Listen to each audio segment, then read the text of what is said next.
अस्सलाम वालेकुम नाज़रीन, मैं हूं आपका मेज़बान मोहम्मद सलमान अली और आप देख रहे हैं पाक पाकिस्तान ग्लोबल। नाज़रीन, आज मैं आपके सामने एक ऐसी मोटिवेशनल स्टोरी लेकर आया हूं जिसके अंदर एक शख्स रिश्ते करवाता है। लेकिन नाज़रीन, मोटिवेशन से मुराद नाज़रीन ये चल नहीं सकते, ये एक्सीडेंट की वजह से इन्होंने ये सोचा कि किसी का मुहताज क्या होना है, इन्होंने अपना एक ऑफिस बनाया और लोगों के रिश्ते करना स्टार्ट कर दिए। नाज़रीन, आए इनसे बात करते हैं, इनसे पूछते हैं कि ये सिलसिला इन्होंने कब से जारी रखा हुआ है। अस्सलाम वालेकुम। वालेकुम सलाम। कैसे क्या हाल चाल है आपके? अल्लाह का शुक्र, मैं ठीक हूँ। आप कैसे हैं? ठीक ठाक, अल्लाह करम। अच्छा सर, मुझे सबसे पहले आप ये बताएं कि आपने ये नाम रखा है यूके, जी। ठीक है यूके। अब मैं ये सोचता हूँ कि आप रहते हैं पाकिस्तान में, नाम आपका यूके, ये क्या मुराद है इससे? अच्छा, सबसे पहली बात ये है कि मेरा नाम है उस्मान खालिद। अच्छा, उस्मान खालिद का ही अगर आप कहेंगे तो यूके बन जाता है। ठीक है। अब चूंकि मैं इसको रजिस्टर्ड यूके के नाम से नहीं करवा सकता था, मैंने इसको उस्मान खालिद मैरिज ब्यूरो के नाम से रजिस्टर्ड करवाया। अल्हम्दुलिल्लाह इस वक्त गवर्नमेंट ऑफ पाकिस्तान से रजिस्टर्ड है। अच्छा, अच्छा सर, मैं आपसे एक सवाल सबसे पहले एक छोटा-सा पूछूँगा, जिसमें ये है कि आजकल जो लोग हैं, रिश्ते करवाते हैं, लेकिन जो तलाक की शरह है, बहुत ज़्यादा हो गई, इसकी क्या वजह है? इसमें सबसे पहली वजह हमारी जो तवक्कुआत है ना, वो बहुत ज़्यादा बढ़ गई हैं। हम हुँ, देखते हैं फ़िल्मों को, ड्रामों को और बड़ी-बड़ी अमीर हस्तियों को और वही अपने ऊपर अप्लाई करने की कोशिश करते हुँ। हैं। होता ये है कि वो अच्छा चीज़ें सर, मैं एक सवाल आपका यहाँ काटूँगा। अच्छा, मुझे ये बताएँ, आपने ड्रामों की बात की है, तो यहाँ क्या ड्रामे बनाने वाले गलत हैं या देखने वाले गलत हैं? दोनों ही मैं समझता हूँ हुँ, अपनी-अपनी ज़िम्मेदारियाँ पूरी नहीं कर रहे हैं। हुँ, मुआशरे में हम ये समझते हैं कि मुझे व्यूज़ किस पे आएँगे, मेरी रेटिंग किससे हाई होगी। हुँ, हम वो दिखाने की कोशिश करते हैं। आप वल्गैरिटी लें, फ़नी जो है ना कंटेंट तैयार कर लें, आपकी वीडियो फटाफट जो है ना वो वायरल हो जाएगी। हुँ। लेकिन अगर आप अच्छी बातें करते हैं, दीन की बातें करते हैं, इस्लाही बातें करते हैं, तो सुनने वाले बहुत कम मिलेंगे आपको। हाँ जी, ऐसे ही है। अच्छा सर, मुझे ये बताएँ कि आपके पास जो रिश्ते आप करवाते हैं, वो आपके पास किस तरह आते हैं लोग? किस तरह कॉल करते हैं या आपकी कोई एड्स चलती हैं या आपकी कोई कमर्शियल चलती है? किस तरह आपके पास लोग आपसे राब्ता करते हैं? देखिए, इसके मुख्तलिफ तरीके हैं। सबसे पहली बात जो मेन रेफ़रेंस होता है, वो जिस फैमिली का हमने रिश्ता करवा दिया है, वो जब किसी को रेफ़र करते हैं तो एक एतमाद के साथ करते हैं। हुँ, या हमारे ही जानने वाले कोई दोस्त होते हैं, जो हमें जानते हैं और फैमिली को भी जानते हैं, वो रेफ़र कर देते हैं। तीसरा ये होता है कि सोशल मीडिया आपको पता है आजकल एक मेन सोर्स है लोगों के साथ राब्ते का, तो वो लोग जो है वो राब्ता कर लेते हैं। उसके बाद आजकल किसी भी बंदे को मैं समझता हूँ कि जो बंदा ऑनलाइन काम करता है, उसके बारे में रेटिंग पता करना कोई मुश्किल काम नहीं है। हुँ, पढ़ा-लिखा बंदा उसके बारे में जाके चेक करता है, हुँ। रिव्यू देखता है। अगर लोगों ने अच्छे रिव्यू दिए हुए हैं, उसकी रेटिंग अच्छी है, तो इसका मतलब है कि वो बंदा कुछ ना कुछ ठीक है। अच्छा सर, मैं आपसे एक छोटा सवाल एक और पूछूँगा कि लोग किस तरह एतमाद करें आपके ऊपर? आजकल तो फ्रॉड भी बहुत ज़्यादा होने लग गया ऑनलाइन पर। जितना ऑनलाइन का फ़ायदा है, उतना नुकसान भी है, आपके सामने आपको ज़्यादा पता है। ठीक है, तो किस तरह आप पे एतमाद किया जाए? देखिए, वही तो मैं आपको बता रहा हूँ कि रिव्यू चेक करें किसी भी हुँ, बंदे के ना। जो बंदा हमसे पहले एक दफ़ा मिल चुका है, जो अपना रिश्ता करवा चुका है या पर्सनली हमें जानता है, वो हुँ, बेहतर राय दे सकता है, बजाए इसके कि एक बंदा नए तरीके से हमें देखता है ऑनलाइन। और हमारी एक बदकिस्मती ये है ना, हम सस्ते के पीछे भागते हैं। जो बंदा फ़ीस-बिल्लाह काम करवा रहा है या वो फ़ीस-बिल्लाह के नाम से 1000 या 2000 रुपए ले रहा है, हमें लगता है यार ये बंदा बहुत अच्छा है। हुँ, जो ज़्यादा पैसे ले रहा है इसका मतलब ये तो लूट-मार मचा बैठा हुआ है। तो जो 2000 लेके आपका नंबर ब्लॉक कर देगा, उसकी तो दिहाड़ी लग गई। लग गई। उसको कोई इश्यू नहीं है कि वो आपका नंबर ब्लॉक कर दे। आप हुँ, 2000 के पीछे आप भी नहीं भागेंगे उसके लिए। नहीं लगी। और अगर आप किसी दूसरे शहर से हैं और आपको वो बड़ा असल में हम मरते कब हैं? जब लालच में आते हैं। लालच में आए। बाहर जाने के लिए अगर मुझे ये कोई कहेगा ना कि आपकी फीस क्या है? तो मैं तो 30 से 50,000 एडवांस माँगता हूँ। हुँ, अब इसकी बजाय अगर कोई 5000 कहेगा तो हम कहते हैं अच्छा ये बंदा बहुत अच्छा है। हुँ, उसको 5000 दिए, अब 5000 दे के उसने तो उसका काम हो गया पूरा। हुँ, उसने नंबर बैन कर देना, ब्लॉक हुँ, कर देना है। अब आप 5000 के लिए उसके पीछे-पीछे नहीं भागेंगे। हुँ, फिर आप कहेंगे ये ऑनलाइन वाले या मैरिज ब्यूरो वाले सारे फ्रॉड होते हैं। भाई आप पहले समझें तो सही कि वो बंदा है कौन, कहाँ से है। 5000 आपने अगर मेहनत से कमाए हैं तो आप ज़ाया नहीं करने चाहेंगे। हुँ। थोड़ी-सी वेरिफिकेशन करें फिर रजिस्टर्ड हों उसके पास। अच्छा सर, आपको कितनी देर हो गई है यहाँ काम करते हुए? ये मुझे इस वक़्त को 11-12 साल हो चुके हैं हुँ, अल्हम्दुलिल्लाह। और इस प्लाज़े में ही देखें एक चीज़ और होती है किसी भी बंदे के बारे में पता करने के लिए कि अगर वो एक जगह पे बैठा हुआ है, तो इसका मतलब है कि अगर वो एक जगह पे बैठा है और कई सालों से बैठा है, तो कुछ तो है। वो अगर इतना फ्रॉडिया या कोई बाकी मामलात में गड़बड़ होता, लोग उसको बैठने नहीं देते। हुँ, फ्रॉड करने वाले लोग 4-6 महीने से ज़्यादा नहीं बैठते हैं। हुँ, वो एक जगह फ्रॉड करेंगे, उसके बाद अगली जगह जाएँगे, ऑफ़िस चेंज करेंगे, नाम चेंज करेंगे हुँ, और अपना कॉन्टैक्ट नंबर चेंज करेंगे। मेरे अल्हम्दुलिल्लाह जो शुरू दिन से कॉन्टैक्ट चल रहे थे, वो आज तक वही चल रहे हैं। हुँ। और अच्छा इस सर, मुझे एक और चीज़ मैं आपसे पूछना चाहूँगा कि जब ये आपके ये जो मामलात हुए हैं, आप चल नहीं सकते, आप एक सहारा लेके चल रहे हैं, ठीक है? तो मुझे ये बताएं, आपने ये नहीं सोचा कि मैं घर बैठ जाता हूँ? अब काफ़ी लोग मैंने देखे भी हैं जिनके सारे कुछ सलामत है, पाँव भी सलामत है, हाथ भी सलामत, लेकिन वो घर बैठे हैं। उनके लिए एक छोटा सा मैसेज। देखिए, जिस बंदे में अल्लाह ताला ने गैरत नाम की चीज़ रखी है ना, हम्म। वो कभी पसंद नहीं करेगा कि मैं लोगों के सामने हाथ फैलाऊँ। अच्छा, मुझे ये बताएं कि आपके पास जो फैमिलीज़ आती हैं, उनकी जो सबसे पहले डिमांड क्या होती है? किस चीज़ की होती है? आजकल तो मैंने ये देखा है कि लड़कों की उम्र इतनी ज़्यादा हो रही है, लड़कियाँ घर में बैठी-बैठी इतनी ज़्यादा उम्र हो रही है, लेकिन उनके माँ-बाप शादी नहीं कर रहे। उनकी ऐसी क्या डिमांड थी जिसकी वजह से उनकी शादियाँ नहीं हो रही? देखिए, जिस तरह मैंने आपको पहले कहा ना कि हमारी ख्वाहिशात को हमने ज़रूरियात बना लिया है। टेंशन ये है कि जो लड़की थोड़ा-सा पढ़ जाती है ना, वो समझती है कि मेरे बराबर तो लड़का है ही नहीं, वो तो मुझसे ज़्यादा होना चाहिए। हुँ। वो अगर 50,000 रुपए कमा रही है या 1 लाख कमा रही है, वो समझती है कि मुझे 2 लाख या 5 लाख कमाने वाला लड़का चाहिए। और इसी तरीके से अगर उसकी एजुकेशन सिर्फ़ ग्रेजुएशन भी है ना, वो कहती है जी मास्टर्स से नीचे तो लड़का मेरे साथ मैच ही नहीं करेगा, मैं अपनी सहेलियों को क्या बताऊँगी? उसके अलावा हमने वही चीज़ वो जो मैंने ड्रामों का या फ़िल्मों का या नेट का ज़िक्र किया, उसमें भी हम यही करते हैं, देखते हैं उसमें ये है और फिर हम उन्हीं ख्वाबों को जो है ना वो पूरा करने के पीछे भाग रहे होते हैं। मेरे पास कई इस तरह के रिश्ते हैं जो लेट मैरिज हो रहे हैं, सिर्फ़ अपनी ख्वाहिशात की वजह से। तो जो सर, लोग अच्छा सर, आपका एक सवाल काटा है, मैंने आपसे एक और चीज़ पूछता हूँ। जो आपने रिश्ते करवाए हैं, वो सारे लाहौर के हैं या अदर कंट्रीज़ के हैं?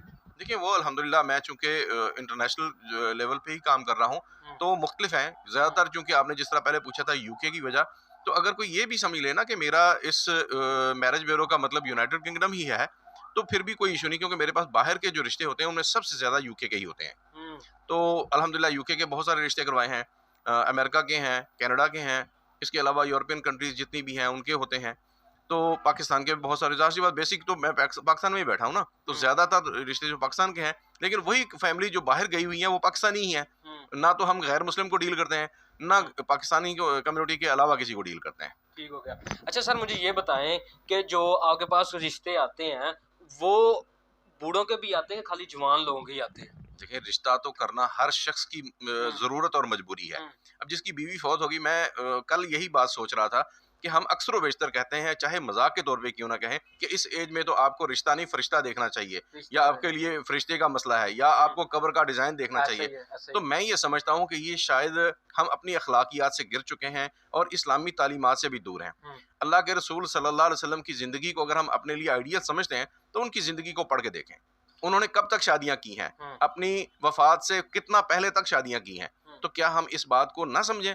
एक बंदा जब शादी कर रहा है, उसको भी पता है कि मैं क्या शादी कर रहा हूँ, कैसे कर रहा हूँ और मेरी वो ज़रूरत है या नहीं है।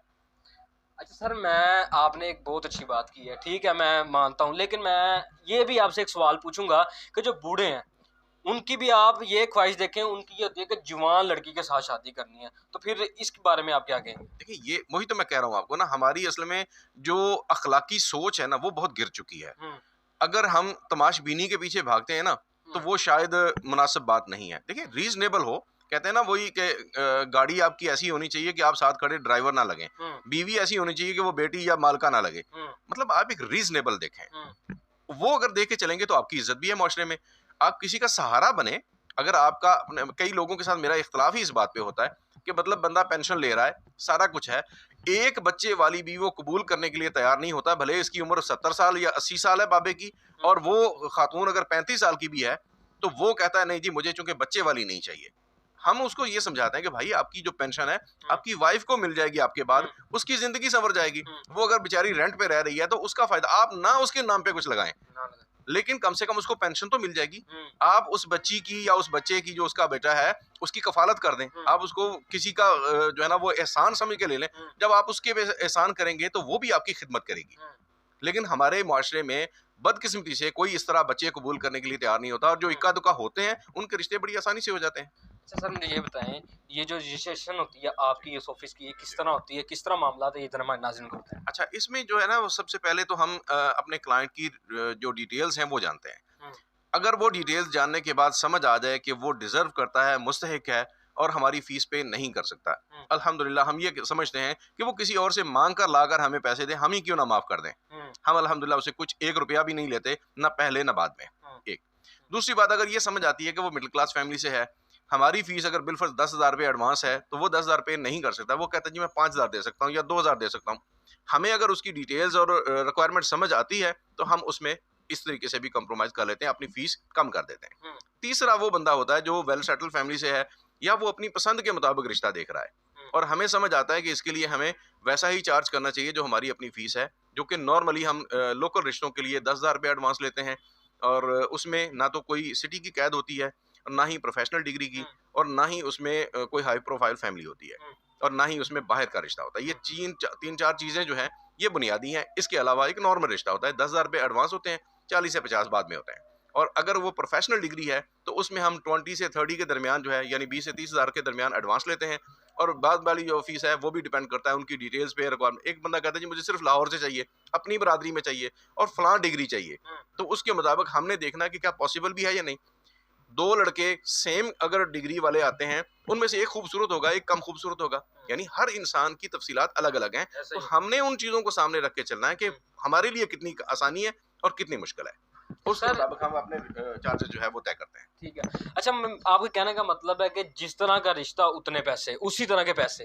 वो मेरे एक कुलीग हैं, वो कहा करते हैं अक्सर के रिश्ता करवाने की तो हम फीस ही नहीं लेते, हम तो आपकी डिमांड्स की फीस लेते हैं। आप इस्लाम के मुताबिक रिश्ता देखें, हम आपका रिश्ता फीस बिल्ला करवा देंगे। लेकिन जब आप ये कहते हैं ना कि हमारी ये डिमांड लड़की ऐसी होनी चाहिए, यकीन करें कई ऐसे लोग हैं जो कहते हैं जी 5 प्लस, इससे नीचे नहीं। 5'4" की लड़की आप दिखाएं, कहते हैं ना भाई 5'4" तो हमने, ऐसा लगता है जैसे कोई फ्रेम बना रखा है और उस फ्रेम में अगर थोड़ा सा भी ऊंची नीची होगी ना लड़की फिट नहीं बैठेगी।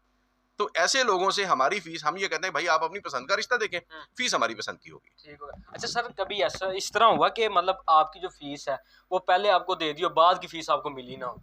देखें, इस माशरे में अच्छे और बुरे मैरिज ब्यूरो वाले भी मौजूद हैं और अच्छे और बुरे क्लाइंट्स भी मौजूद हैं। जिस इंसान के दिल में अल्लाह का खौफ नहीं, कहते हैं डरना उससे चाहिए जो अल्लाह से नहीं डरता। ऐसा ही है। तो इस माशरे में इस तरह के बहुत सारे लोग हैं। मेरे ऐसे कई क्लाइंट्स हैं जिनके ऊपर मैंने फिर केस भी किए। मैं उनकी प्राइवेसी की वजह से नाम नहीं ले सकता, लेकिन बहरहाल अगर दुनिया में अगर किसी का कोई इंसान हक मार भी लेता है तो कब तक, आखिर में क़यामत में जो हिसाब किताब अल्लाह ने तो उसका भी करना है कि जिसके कहते हैं ना बकरी जो सींग वाली, अगर उसने सींग मारा है ना तो बगैर सींग वाली को उस वक्त क़यामत वाले दिन मौका मिलेगा। तो उस वक्त डरना चाहिए क्योंकि वहां पर वो करेंसी नहीं मिलेगी। यहाँ अगर आप फीस नहीं दे सकते तो माफ करवा लें भाई, आप कम करवा लें। मैं अक्सर बेशतर एक बंदे की तारीफ करता हूँ, नाम नहीं लूंगा क्योंकि उनकी प्राइवेसी की वजह से। 2013 की बात है, वो मेरे पास आए और मुझे कहने लगे कि यार मैंने अपनी साली का रिश्ता करवाना है, मेरे ससुर ने फौत होते वक्त जो है ना वो मेरी जिम्मेदारी लगा दी। मैंने कहा ठीक है जी। 500 रुपये उन्होंने एडवांस दिए और 5,000 रुपये बाद में तय हुए। अल्हम्दुलिल्लाह एक ही रिश्ता दिखाया, अल्लाह ताला ने रिश्ता फाइनल करवा दिया और वो मेरे पास उसी दिन यानी जिस दिन निकाह हुआ चावलों का डब्बा लेके आ गए। मुझे कहने लगा यार मिठाई नहीं ला सका। मैंने कहा कोई बात नहीं, ये मिठाई से बेहतर है। उसके बाद उन्होंने मुझे 3,000 निकाल के दिए। मुझे कहने लगा यार 5 भी मुश्किल हो जाएगा क्योंकि मेरा खर्चा ज्यादा हो गया। मैंने कहा कोई बात नहीं, आपने मेरा कर्जा नहीं देना था, 3,000 दे, लेकिन अब मुझे खुशी इस बात की है। मैंने कहा टाइम पे दे रहे हैं, बगैर मांगे दे रहे हैं और मुझे नहीं पता था कि आज निकाह हुआ है, लेकिन आपने अपनी जो है वो जिस तरह वहां जिम्मेदारी पूरी की यहाँ पे भी पूरी कर रहे हैं। वो बंदा आज तक मुझे याद है, हालांकि इसके अलावा अल्हम्दुलिल्लाह लाखों रुपए की फीस ली है, लेकिन वो बंदा इसलिए याद है कि उसने मुझे मांगने का मौका नहीं दिया, उसने टाइम पे सारा कुछ किया। वो गरीब था लेकिन इज्जतदार था, जिम्मेदार था। अच्छा सर, आखिरी सवाल आपसे है कि सर इससे पहले आप क्या काम करते थे? देखिए मैं एक फलाही तंजीम के साथ काम कर रहा था और उसके बाद मेरा जब 2012 में एक्सीडेंट हुआ फरवरी में, तो फिर मैं चूंकि बेड पे चला गया और मुझे फिर उस वक्त ऐसा लगा कि अब शायद जिस तरह दुनिया में आपको पता है मामलात हैं हमारे, तो शायद अल्लाह रहम करे मैं भी उन लोगों में शामिल ना हो जाऊं कि अपनी ज़रूरियात पूरी करने के लिए लोगों के सामने हाथ फैलाना पड़े। और कोई भी गैरतमंद या इज़्ज़त नफ्स रखने वाला बंदा इस बात को पसंद नहीं करता है।